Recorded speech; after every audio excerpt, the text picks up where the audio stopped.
Very good morning to all of you. Class 12 chemistry में solid state आप लोगों को पढ़ाया जा रहा है।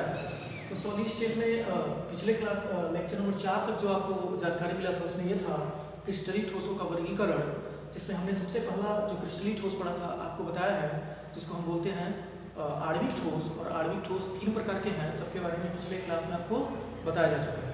जो क्रिस्टलीय ठोसों का वर्गीकरण में आपको बताया कि 4 प्रकार के क्रिस्टलीय ठोस हैं, जिसमें सबसे पहला हो चुका है जिसको बोलते हैं आणविक ठोस, दूसरे को बोलते हैं आयनिक ठोस।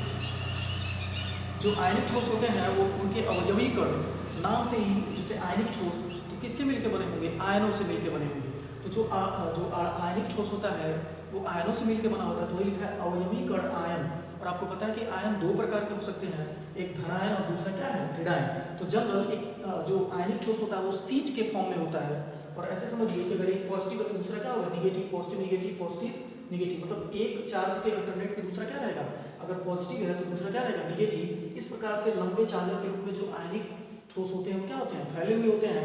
अच्छा, आपको पता है कि आप फिजिक्स भी पढ़ रहे हो क्लास 12 में, उसमें आपको इलेक्ट्रोस्टैटिक पढ़ाया जा रहा है। आपको पता है कि अगर एक जगह पे प्लस क्यू चार्ज है और दूसरी जगह पे माइनस क्यू चार्ज है तो इनके बीच में एक आकर्षण बल लगता है, जिसको हम F equal to 1/4 pi epsilon naught Q1 Q2 by क्या लिखते हो?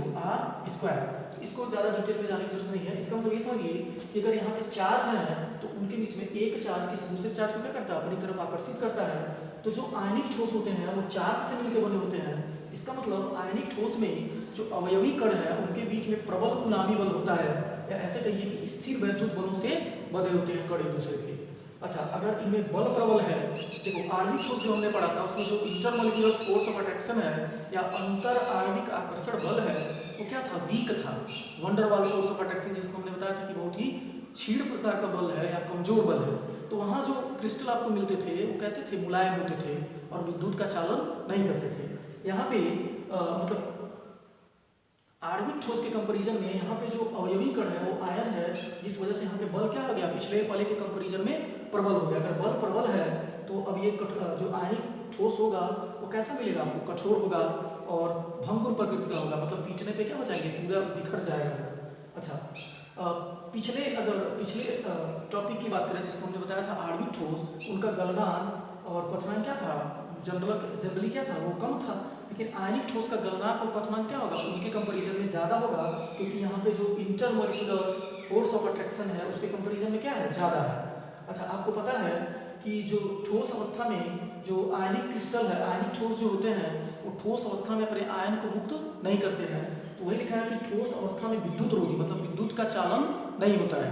लेकिन जब आयनिक ठोस को गलित अवस्था में कर दिया जाए या जल में घोल दिया जाए तो उस जल में, जैसे सोडियम क्लोराइड आप जानते हो नमक, जैसे ही नमक को आप वाटर में मतलब पानी में घोलते हो वो नमक के क्रिस्टल क्या होते हैं? पानी में पूरी तरीके से घुल जाते हैं। उसमें बहुत सारे Na+ और बहुत सारे Cl- आयन क्या हो जाते हैं? उस पानी में होते हैं और जो मूवमेंट के लिए, गमन के लिए क्या होते हैं? मुक्त होते हैं।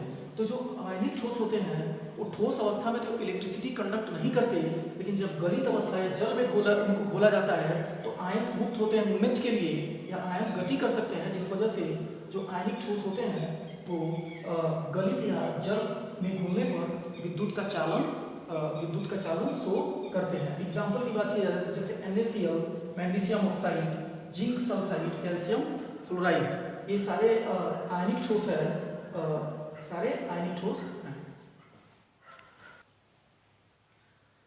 क्रिस्टलीय ठोसों के वर्गीकरण में जो तीसरे प्रकार का क्रिस्टलीय ठोस है वो है धात्विक ठोस, या जिसको हम बोलते हैं मेटालिक सॉलिड।